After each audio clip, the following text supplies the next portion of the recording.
तो बेटा एक बार ये डेटा रख के चेक करें अपन, F1 की वैल्यू मुझे कितनी लगानी पड़ेगी कि सिस्टम रेस्ट में रहे।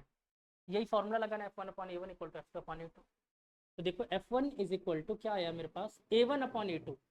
चाहे तो इसको मीटर स्क्वायर में कन्वर्ट कर सकते हैं, बट जरूरत नहीं है क्योंकि दोनों तरफ सेंटीमीटर स्क्वायर है, कैंसिल आउट हो जाएगा। तो ये है A1 है मेरे पास 1, A2 है 100, यही है। और F2 की वैल्यू कितनी हो गई बच्चों, 1000 इंटू जी की वैल्यू भी तो रखोगे, mg होगा ना फोर्स, तो mg होगा। देखो 2 0 से ये 2 0 गुजर गए और मुझे सिर्फ 100 न्यूटन का फोर्स लगाना पड़ेगा 1000 किलो के सामान को उठाने, ओनली 100 न्यूटन। यानी मैं थोड़ा सा फोर्स लगाकर भी 1000 किलो का सामान उठा सकता हूँ। बहुत सिंपल सा लॉजिक है। हाँ, फॉर्मूला बनाया ना, खुद ही तो बनाया अपन ने, देखो। हाँ, तुम्हारी इच्छा तुम रट लो इसको, वरना कॉमन सेंस है, प्रेशर बराबर होगा, बराबर करके निकाल लो। ठीक है, मैं रटने में विश्वास रखता नहीं, इसलिए मेरे को तो डायरेक्ट हो जाता है। ठीक है, बोलो बात समझ आई कि नहीं आई। इस प्रिंसिपल का यूज करके ही हम लोगों ने बनाई हाइड्रोलिक प्रेस मशीन या हाइड्रोलिक मशीन्स। जितनी भी हैवी चीज़ों को लिफ्ट करने का काम करते हैं वो सब हाइड्रोलिक मशीन करती है, सिर्फ इस प्रिंसिपल पे बेस्ड होती है। कभी ट्रक वगैरह को सामान पलटते हुए देखा है आपने? ट्रैक्टर कोई नहीं देखा कभी।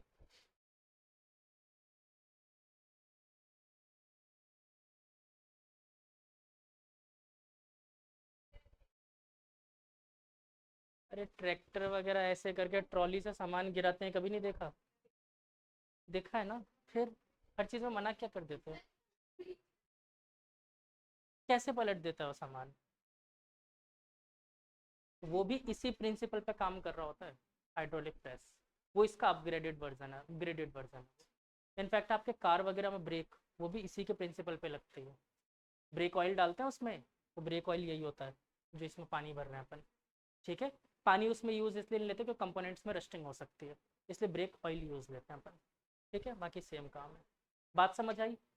अगर अपन ने एक हाइड्रोलिक प्रेस मशीन बनाई तो बेटा यहाँ से थोड़ा सा फोर्स लगाने पे वहाँ पर मुझे आउटपुट फोर्स बहुत ज़्यादा मिलेगा। अब भी जिसको समझ नहीं आया, कल मैं 3 चीज़ें बता रहा हूँ, लेकर आ जाना, मैं बता दूंगा यहाँ पर बनाकर प्रैक्टिकली। ठीक है, सीरिंज एक तो 5 ml वाली सीरिंज, एक वो भैंस वाली सीरिंज, मोटी वाली आती है ना वो, और एक कैन्यूला। कैन्यूला जानते हो, तो ड्रिप चढ़ाने के लिए पाइप लेता है ना काम में, वो। तो ये 3 चीज़ लेके आ जाना, मैं ही बना के बता दूंगा। ठीक है, अब आ गया समझ में, अब पैसे खर्च होंगे, अब समझ में सबको आ जाएगा। ठीक है, अब सबको समझ में आ गया होगा, इजी है। ठीक है, इसके एक दो क्वेश्चंस करते हैं। हाँ, ये नोट कर लो, ये तो एग्जाम्पल तो क्या नोट करोगे, ये नोट कर लो, फिर मैं एग्जाम्पल दूसरा देता हूँ।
आप लोगों के स्कूल वगैरह में छुट्टी दे रहे हैं क्या?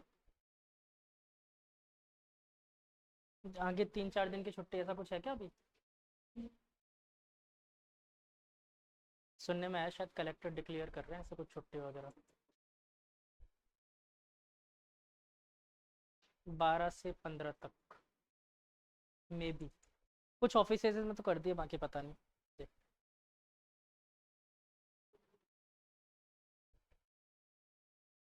चलो डन, क्लियर हुआ। तो एग्जाम्पल ले लो, दूसरी साइड जहाँ पर मैंने F2 लिखा है वहाँ पर एक कार बना लो, डायग्राम सेम है, कार बना लो। मैं डायरेक्ट डेटाज ही दे रहा हूँ, है ना।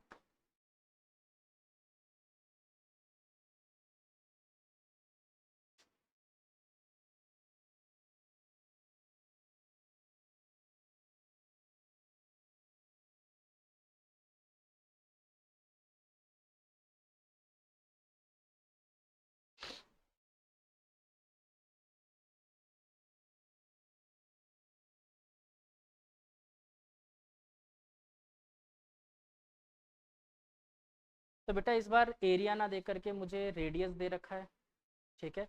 फर्स्ट वाले का रेडियस है 0.01 मीटर, लिख लो। फर्स्ट वाले का रेडियस है 0.01 मीटर, सेकंड वाले का रेडियस है 0.2 मीटर। कार का जो फोर्स लग रहा है दैट इज 20,000 न्यूटन। हाँ, 20,000 न्यूटन फोर्स दे रखा है आपको। तो इस तरफ बताओ कितना फोर्स लगाना पड़ेगा बैलेंस करने के लिए, F1 पूछा आपसे। Put all the values, get answer and enjoy फटाफट।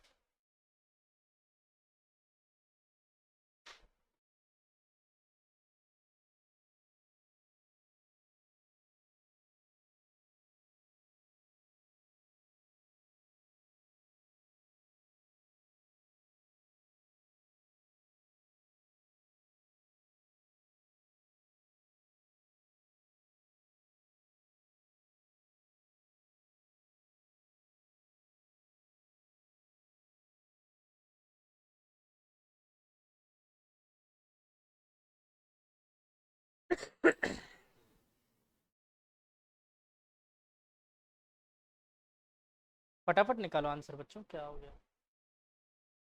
डायरेक्ट इस फॉर्मूले में रखना F1, निकाल दो आंसर। बस एरिया की जगह इस बार क्या लोगे, πr², ठीक है ना। तो पाई से पाई तो कैंसिल आउट हो जाएंगे, सिर्फ r1² डिवाइडेड बाई r2²।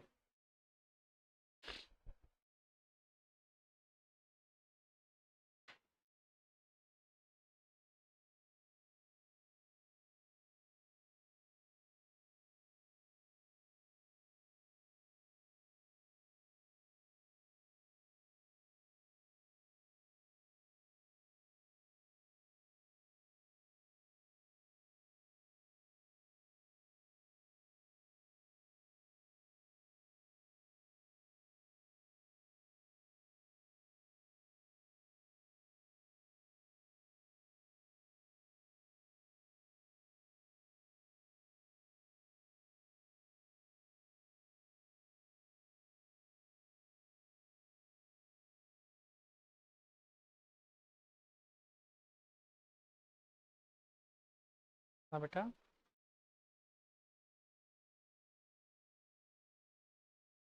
50।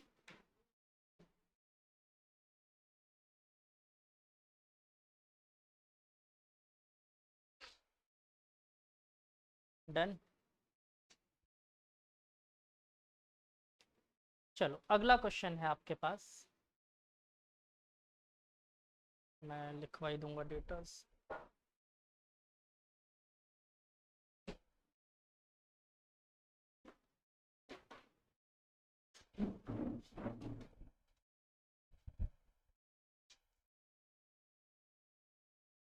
अच्छा ये वाला क्वेश्चन कितने बच्चों को नहीं आया, करवाऊं क्या सॉल्व।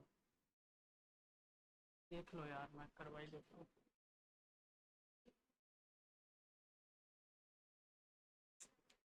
देखो इसमें इसका एरिया दे रखा था 0.01 मीटर, सॉरी रेडियस, और इसका रेडियस R2 गिवन था आपको 0.2 मीटर, ठीक है। तो यही फॉर्मूला लगेगा। यहाँ पर फोर्स दे रखा था 20,000 न्यूटन, बस वैल्यूज रख देनी है। F1 is equal to A1 की जगह क्या लिख सकता हूँ, πr1² divided by πr2² into force दे रखा था 20,000। Stay on the call.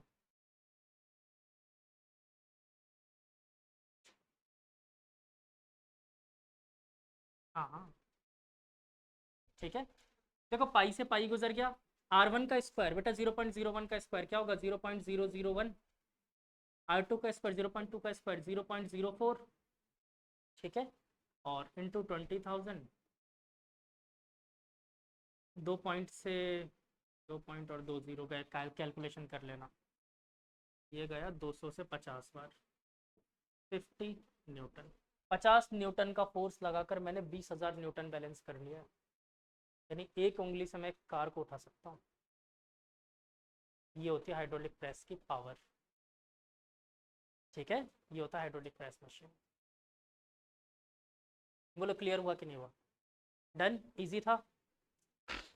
दूसरा क्वेश्चन है मेरे पास,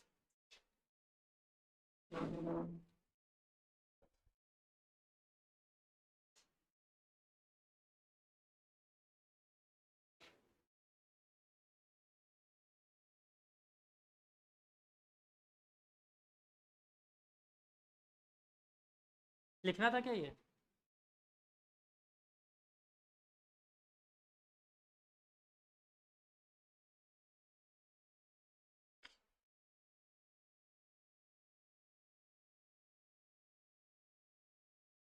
थोड़ा सा तो टेस्ट बढ़ाएं क्वेश्चन का।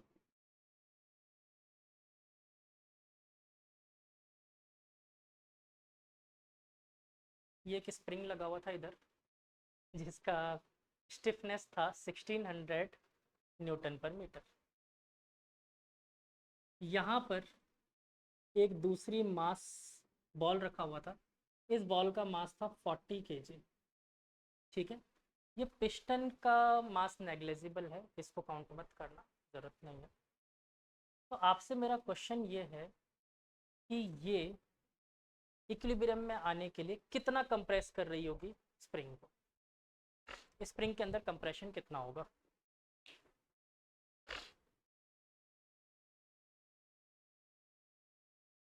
मैं ही करवा दूँ? अच्छा, एरिया दे रखा है, इसका 15 सेंटीमीटर स्क्वायर और इसका 75 सेंटीमीटर स्क्वायर।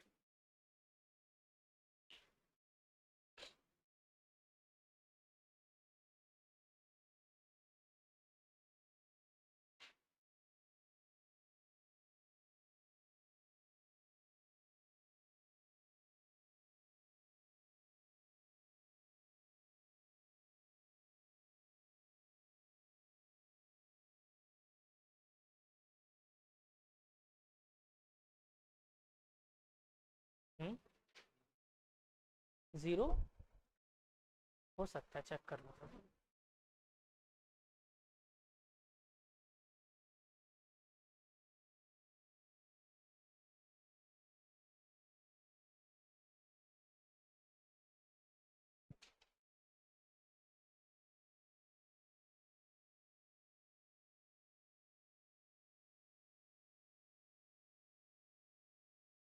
मैं करवाऊँ?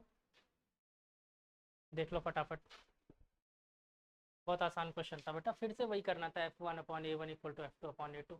F1 की जगह क्या होगा, KX अपॉन A1, एरिया 1 कितना दर का 15, और F2 कितना है 40 इंटू जी की वैल्यू 10 डिवाइडेड बाय 75, 15 5 75, के की वैल्यू नीचे डिवाइड में लिया है, तो x is equal to 400 divided by 1600 into 5, ये गया 400 टाइम्स। क्या आंसर ले आया तुम?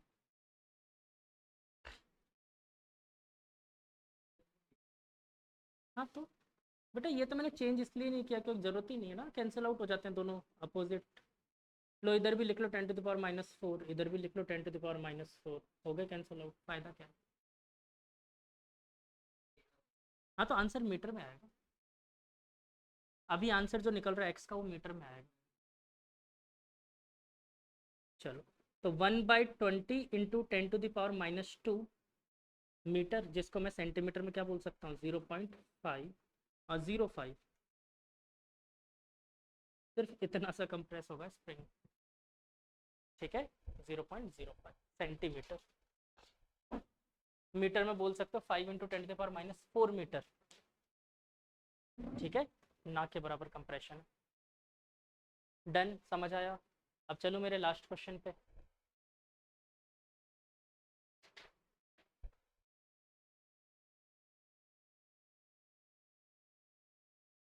ये हटा दूं?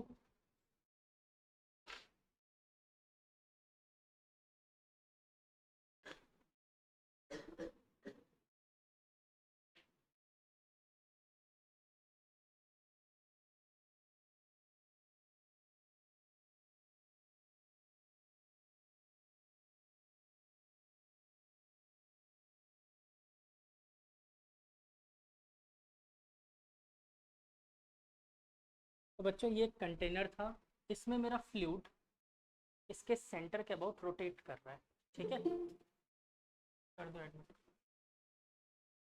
सेंटर के अबाउट इसमें फ्लूइड रोटेट कर रहा है। इतने अच्छे टॉपिक पे आइए। हाँ हाँ, तो मैंने कहा ना मैं वही टॉपिक करवा रहा हूँ। ओमेगा एंगुलर वेलोसिटी, ठीक है, फ्लूइड मेरा रोटेट कर रहा है। तो बेटा आपको पता है अगर फ्लूइड रोटेट कर रहा होगा तो इसकी शेप कुछ ऐसे हो जाएगी। एक्चुअली में ये शेप पैराबोलिक होती है, ठीक है, पैराबोला जानते हो ना, कहीं सुना है नाम?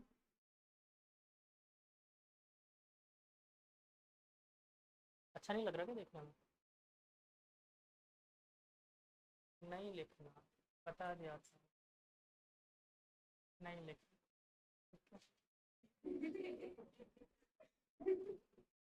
ठीक, ठीक है। तो बेटा यहाँ पर आपसे क्वेश्चन है मेरा कि ये पहली बात तो ये ऐसा अजीब सा पाथ क्यों बना? ये पैराबोलिक पाथ है। एक्चुअली मैं इसको बाहर बना के बताऊँ तो ये कुछ ऐसा दिखता है, ऐसा, ना तो सर्कुलर रहा, पैराबोला की शेप आ गई, ये ऐसा क्यों हुआ? मैंने तो कहा था, आपको बताया था एक्सेलरेशन के अपोजिट डायरेक्शन में क्या होगा,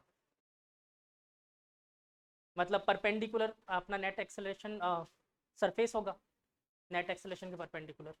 पर ये तो कहीं से परपेंडिकुलर लग रहा है क्या? समझो एक कहानी यहाँ पर, जैसे जैसे मेरी हाइट बढ़ती जा रही है वैसे वैसे ये वाला रेडियस बढ़ता जा रहा है, हाँ कि ना? ठीक है, तो मैं एक रैंडम पॉइंट पकड़ता हूँ इसमें, एक रैंडमली पॉइंट लिया मैंने यहाँ पर। लेट अस सपोज इसकी जो हाइट थी ग्राउंड से वो कितनी थी, y, ठीक है, और सेंटर से जो इसका रेडियस था वो स्मॉल r था। कोई दिक्कत, ये बात मान रहे हो?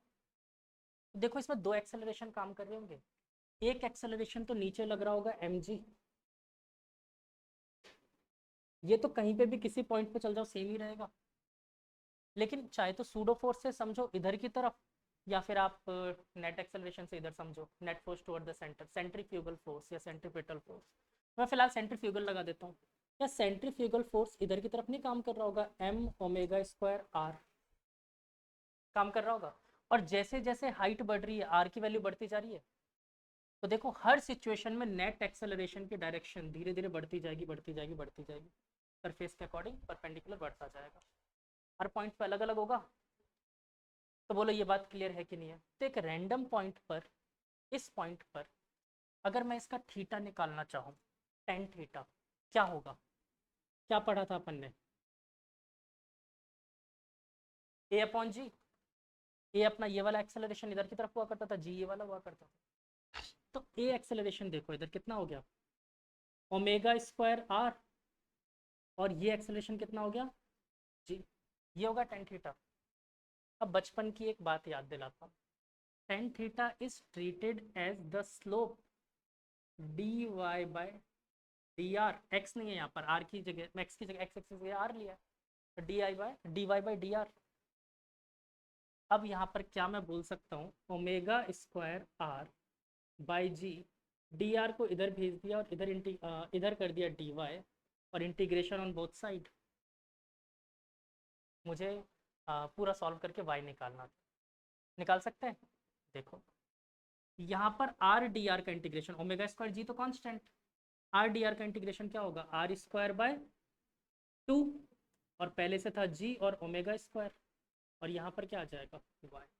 तो यहाँ पर आपका आंसर आया y is equal to omega square r square by 2g। क्या?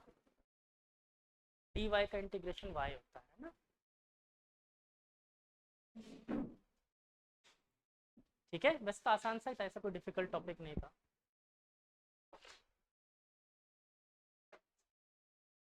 लिखना चाह रहे हो बायो वाले, लिख लो, वैसे आवश्यकता है नहीं, मेंस में ही नहीं आता इसका क्वेश्चन, लिख लो। तो भाई मेरे अकॉर्डिंग फिर ये लिख लेना अपनी कॉपी में कि हाँ नॉट अ इम्पोर्टेंट टॉपिक।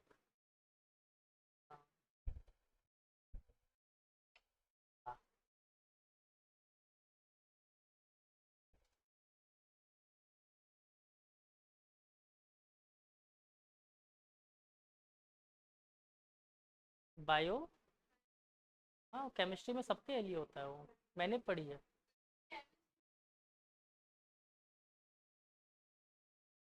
तो बेटा वहाँ पर हमेशा हमेशा बायो वाले ही क्यों रोए? कभी तो टाइम आएगा मैथ्स वालों के भी रोने का। इसलिए ये चैप्टर दे रखा है कि उन लोगों को तो खूब मैथ्स पढ़ा लिया फिजिक्स में, अब केमिस्ट्री में तुम्हें बायो पढ़ाएंगे। पूरा बायो पढ़ाएंगे अच्छे से। हाँ बहुत अच्छी होती है, मैंने कब कहा अच्छी नहीं होती, मुझे तो अच्छी लगती है। मुझे बॉटनी गंदी लगती है, जूलॉजी तो बहुत पसंद है। जूलॉजी तो बहुत पसंद है मेरे को। जूलॉजी में तो मैं बिना बायो पढ़े आप लोगों को टक्कर दे सकता हूँ।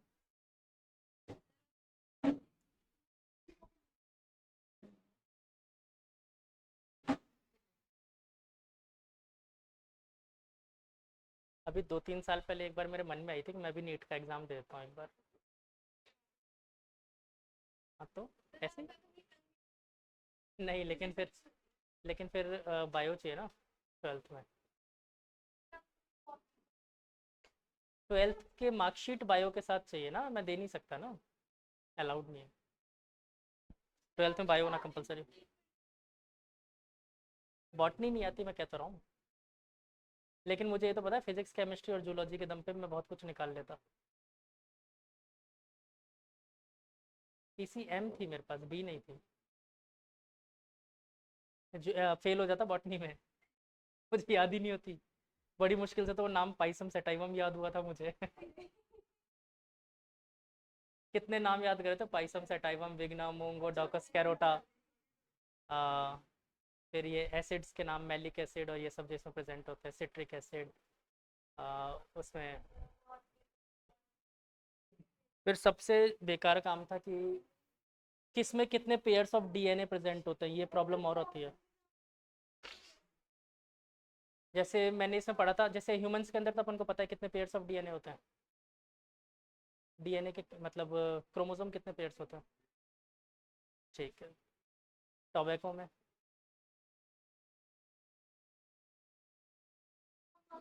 हाँ बेटा, ऑर्गेनिक कंपाउंड से सब में क्रोमोसोम्स प्रेजेंट होंगे। अरे पूछे जाते हैं इसमें क्वेश्चंस ऐसे बेकार बेकार यही तो होते हैं, पोटैटो में कितने मिलेंगे, ऐसे ऐसे क्वेश्चंस पूछ ले जाते हैं। अब तो शायद आप लोग के हट गए। क्या? हाँ तो ये सब याद करने पड़ते हैं इसमें कि इसमें कितने पेयर्स होते हैं, इसमें कितने पेयर्स होते हैं। बेकार काम रहता है। नहीं नहीं, मैं ऐसे पढ़ता हूँ बेटा। मैंने जब 12th ही नहीं करी बायो से तो फिर मैं क्या क्या दूंगा ये बताओ।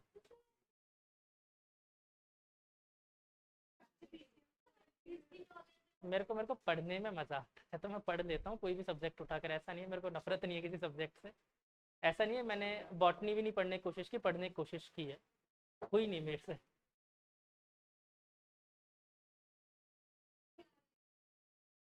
हाँ होता है ना, छोड़ देते हैं फिर। पहले तो मैं लड़ता हूँ, बहुत देर तक तो लड़ता हूँ, देखो नहीं समझ में आया कोई बात नहीं, आ जाएगा। बट फिर भी नहीं आता तो फिर लास्ट में छोड़ना पड़ता है। जैसे वही हुआ मेरे साथ जैसे इसमें भी है, जूलॉजी में भी सारी चीज़ें नहीं। लाइक एनिमल किंगडम बहुत इंटरेस्टिंग टॉपिक है, बहुत इंटरेस्टिंग टॉपिक है, लेकिन इसमें थोड़ा डिटेल में जाओ तब पता चलेगा कितना गंदा टॉपिक है। नहीं बढ़िया बेटा, अभी मैं शुरू आगे आगे ना रोना लास्ट में। हाँ उसमें जब फैमिलीज पढ़ते हैं ना इसकी, तब बहुत गंदा रोना आता है। तो वही एनिमल किंगडम जब मैं पढ़ रहा था तब मजा आ रहा था मेरे को शुरू शुरू में, तो भाई हाँ ठीक है, ये क्या ये क्राइटेरिया, ये क्राइटेरिया। जैसे स्टार फिश कौन सी कैटेगरी में आती है? चलो आप लोगों के लिए आज का आसान सा क्वेश्चन, स्टार फिश कौन से एनिमल किंगडम में आता है बताना मुझे। हाँ, और जो मशरूम होता है, मशरूम, अरे बस बस बस, पढ़ के आना। बाकी मैं आप लोगों से थोड़ा सा डिफरेंट पढ़ाई करता हूँ, ये तो मैंने आप लोगों को बताया भी था कि मैं हर चीज़ के जड़ में ज़रूर जाता हूँ। जैसे कि आप लोगों ने आज तक पढ़ा रेंगने वाले जानवर, मैंने बताया था आप लोगों को। हाँ, रेंगने वाले जानवर है वो बोलते हैं रेप्टाइल्स, रेप्टाइल कैटेगरी। तो आप लोगों ने पढ़ लिया सांप रेप्टाइल में आता है, छिपकली रेप्टाइल में आती है, कंगारू रेप्टाइल में नहीं आता, डायनासोर, ये मैंने बता चुका हूँ आप लोगों को, लेकिन आप लोगों ने इसको रट लिया। मैं इसके जड़ में जाता हूँ, मेरे को पता है कि जो अपने सेंटर ऑफ मास से 40% वेट को डिलोकेट करते हैं हर स्टेप में, वो रेप्टाइल्स होते हैं। इसकी डेफिनेशन ये होती है। तो इसलिए डायनासोर जब चलता है तो वो देखना हमेशा इस तरीके से मूव करता है वो। तो वो 40% वेट को डिलोकलाइज करता है अपने सेंटर ऑफ। क्या पेंगुइन सीधे, हाँ पेंगुइन के लिए आप देखो नहीं, वो सीधे चलती है। 40% वेट को डिलोकलाइज नहीं करती है बेटा, वो जस्ट मूवमेंट होता है उनका, लेकिन वो 40% वेट को डिसेंट्रलाइज करने की बात कर रहा हूँ मैं। अगर वो सामने की तरफ मूव कर रहा है तो डिसेंट्रलाइज कर रहा है क्या वेट को? वो ऐसे नहीं चल रहा है, समझ गया, डिसेंट्रलाइज नहीं कर रहा है वेट को। तो मैं थोड़ा जड़ में जाता हूँ पढ़ने के लिए, तो मजा आता है फिर।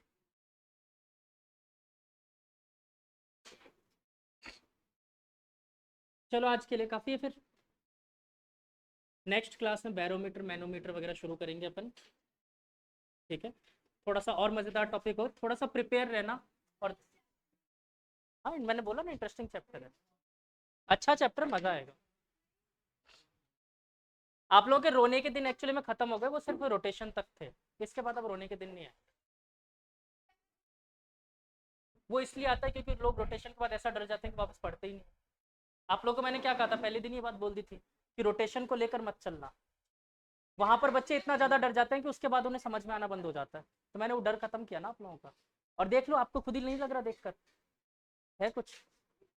ये जो क्वेश्चन मैंने करवाया था ना लास्ट वाला, ये जेई एडवांस का क्वेश्चन है, ये एडवांस में आया हुआ क्वेश्चन है। हाँ,